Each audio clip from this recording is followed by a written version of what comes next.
How many of us are out there seeing angel numbers? You know, the sequence numbers, 1111, 222, 303. But how many of us are seeing that? There's theories to what these numbers are. Angel numbers, or the numbers have like some sort of meaning behind them. But I'm not even sure like how anybody would even know what the meaning is to these numbers. Like, where would you get that information, like legitimate information from? I don't know where people get that stuff from. I see the numbers, and I've been seeing them for years, you know. They started out with the 1111. Soon it was 330 constantly, and then it expanded into 242, 212, you know, all the sequence, 454, 444, 111. Just everything you can think of it. And it was like every time you look at the clock, it's some sort of sequence. And it starts to drive you kind of crazy. I was ready to lose it because it was happening so often. But what I think the meaning is pretty simple. It's just whatever this constructed matrix is, whatever we call the world is, seems to have some sort of life to it. There's something that operates within it. But I think the sequence numbers they're just kind of there to get your attention. I don't think it's a message, because honestly, whatever's putting out the sequence would know you wouldn't know what the sequence meant.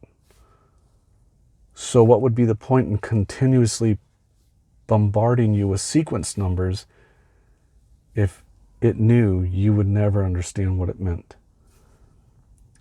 It couldn't deliver its message that way. That's why I think it's just a way to get your attention. And perhaps the best that it's doing is getting you to notice that something is not what it seems. It's there to give you the sequence over and over of numbers so you see the ridiculousness behind this world, where you say, that's impossible. How could I see 1111 twice a day? 1111 in the afternoon, 1111 at night. You would say that's impossible. If this happened daily for weeks and months, and those numbers are there to let you say that and let you see that it is impossible. And if it's impossible to see sequence numbers constantly, then you see that this place you're in is the impossible. And if it's the impossible, it's not what you really think it ever was. It's definitely, more than likely, not what you've been taught by the people that rule this world. It's going to be bigger and different and uncomprehensible, probably, of what this is. But those sequence numbers, I think, are just there to get you to see that. So you acknowledge. So that you acknowledge that it's the impossible. It's the impossible world is here, and you're living in it. And that would also be part of the awakening. If you're awakening to seeing the numbers and you're acknowledging that it's impossible to see those numbers, I think once you really start acknowledging it, accepting it, you start seeing reality, or what you thought your reality was, crumble. The veil begins to drop. And once that veil drops, and your old reality crumbles away and you're seeing a new reality. You're starting to see this world for what it is, for what you can comprehend and digest what it is. It begins to be different. You start seeing the impossible things that are happening all around you. Deja vus, sun becoming different, looking different, feeling different, the trails in the sky.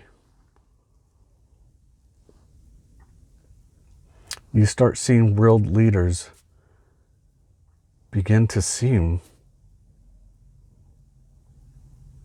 not like world leaders. It's the veil begins to drop all around you and you start feeling everything differently. I think the sequence numbers are probably the most beginner of the awakening. I think those are the few things you start seeing right away, and then progressing into seeing through the illusion, and Mandela effects start coming in. And everyone, some believe the Mandela effect, others don't. And I think the ones that don't believe in it, I don't think they understand what the Mandela effect is and how it works. You know, but you'll start experiencing those things. And you'll start probably coming across people or channels of people talking on a spiritual level. And those are all positive things. And as much as you might feel you don't want to tell anyone you see sequence numbers, or you've been Mandela affected, or the sun feels different, or anything about spiritual awareness, I don't blame you, because stuff like this is very taboo. It's not everyone's cup of tea to hear, and it doesn't do you any favors when people don't want to hear it, and you don't want to have, you know, people start looking at you strangely and lose friendships or anything from stuff like this. So it's understandable. But if you believe that you're affected by these things, the sequence numbers, I mean, you can believe they're angel numbers, because it's freedom of choice and belief. If that helps you in your spiritual awakening and your spiritual travel, then that's what really matters the most in my mind, is just people being able to overcome obstacles, and people being able to live comfortably through this life and find that comfort to have a good life and be content and find joy when you can get it, and be present in it. And I find spirituality does help, and I find that this number sequence business is definitely something. It's not nothing. So if you're experiencing that, just rest assured it is impossible. And some people can't see through that, but it is impossible. But you realize that impossibility means something. That this world is the impossible.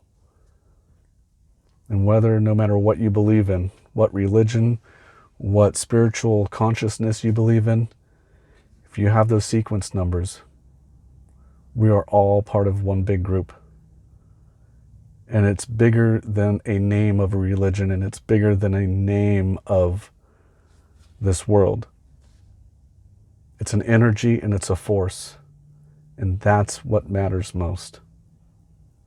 And if you're seeing it and you're experiencing it, you're part of that energy and force.